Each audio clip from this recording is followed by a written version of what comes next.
सिंध सूबे का क़याम 1 अप्रैल 1936 को अमल में आया। अप्रैल 1937 में गुलाम हुसैन हिदायतुल्लाह पहले वज़ीर आला बने और 1 साल इस मनसब पर फाइज रहे। दूसरी बार अक्टूबर 42 से क़याम पाकिस्तान तक ये जिम्मेदारी निभाते रहे। यूं उनकी हुक्मरानी का मजमूई अरसा तकरीबन 6 साल रहा।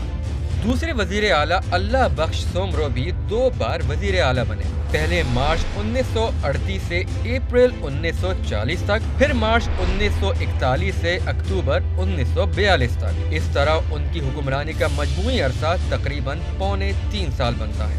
मोहम्मद अयूब खोड़ो क़याम पाकिस्तान के बाद सिंध के पहले वजीर आला बने और अप्रैल 1948 तक इस मनसब पर फाइज रहे। अयूब खोड़ो मार्च 1951 से दिसंबर 1951 तक दोबारा और नवंबर 1954 से अक्टूबर 1955 तक तीसरी बार वजीर आला रहे। उनकी तीनों बार हुक्मरानी का मजमूई अरसा तकरीबन 28 माह बनता है।